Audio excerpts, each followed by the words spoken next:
Dakota Johnson को भी छोड़ दिया। फिर यहाँ पे लोग पीछे बैठ के यहाँ बकचोदियाँ पेल रहे नहीं, हैं। बकचोदी नहीं करनी ये ऑडियंस को जरा प्लीज, ऑडियंस जरा चुप रहे।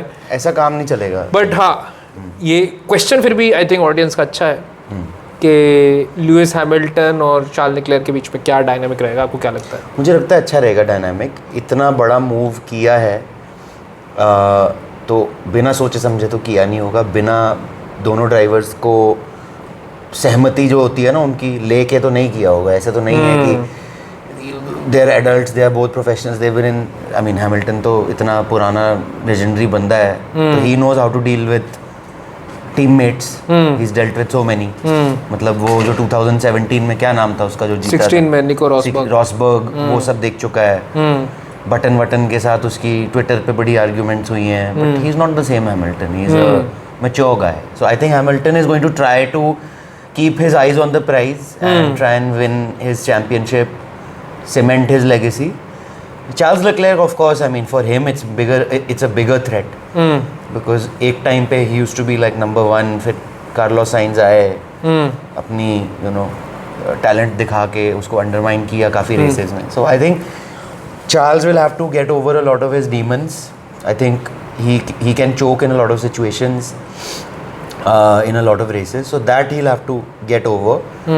Otherwise, it's easy for him to crumble under the pressure of having Hamilton as a teammate. But question is that But Hamilton पे we'll come back to Hamilton. I have another question in between though. जो हमने ये पिछले 3 साल देखे हैं Ferrari में, obviously Carlos Sainz, मुझे लगता है कि कार्लोस साइंज एक बहुत ही रॉ टैलेंट रहे हैं जिनको थोड़ी सी डायरेक्शन चाहिए। टैलेंट मुझे फिर भी लगता है उनके अंदर बहुत है। बट आपको क्या लगता है कि फरारी में चार्ल्स लेक्लेयर और कार्लोस साइंज के बीच में who was the better driver? I think raw talent wise I think Leclerc is better.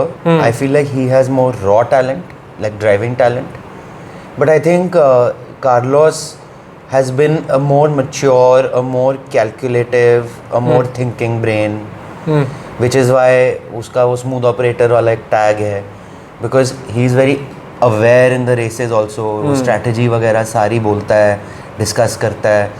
He can manage pressure much better than Charles Leclerc. But Charles की वही problem है कि जहाँ उसमें talent है उसमें शायद वो mentality नहीं है. उसमें he doesn't have the right head space in certain races where he lets the pressure get to him, and I think that's why he is not world champion yet. If he would, like पियास्ट्री में वो दिखता है कि raw talent भी है, but जितना वो जवान है उस हिसाब से उसमें मेंटालिटी भी अच्छी खासी है, काफी मैच्योरिटी काफी मतलब काम रहता है। लैंडो नॉरिस से बेटर मैच्योरिटी है। तो मेरे को वही लगता है इसके बारे में, कार्लोस और लेक्लेर्क के बारे में। एंड वैसे आपको क्या विचार है कार्लोस ने जो ये मूव करी है विलियम्स की तरफ? मतलब आई डोंट नो ऑब्वियसली कितनी उनके पास चॉइस भी रही होगी, बट जो अगर उनमें पेशेंस रहती और अगर वो थोड़ा वेट करते तो हो सकता है रेड बुल की सीट भी उन्हें मिल सकती थी। बट उन्होंने ट्राई, इतने टाइम कुछ आया नहीं होगा तभी तो शायद he decided to go to Williams, because he was for a long time without an offer. तो अब हमें तो पता नहीं है कि क्या डिस्कशंस थी, क्या थी, बट मुझे ऐसा लगता है कि शायद ही वॉज ऑल्सो एक्सपेक्टिंग कि भाई मैं इतना अच्छा कर चुका हूँ इस सीज़न में, मुझे तो लोग फटाफट उठा लेंगे, बट कोई वो आया ही नहीं है ऑफर। तो बट जहाँ तक मुझे लगता है it's a gamble. Obviously they know something about Williams that we don't, क्योंकि विलियम्स के देखो, अगर आप देखो पाउंड फॉर पाउंड जो ड्राइवर्स हैं, खतरनाक ड्राइवर्स हैं।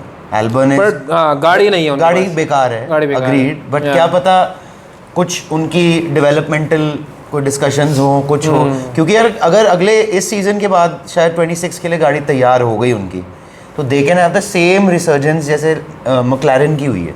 मैक्लारेन भी तो एक टाइम पे स्ट्रगल कर रही थी, राइट, लाइक जब लैंडो था और वो दूसरा डैनियल रिकार्डो जब गए थे, रिचार्डो था, तब तो दे हैड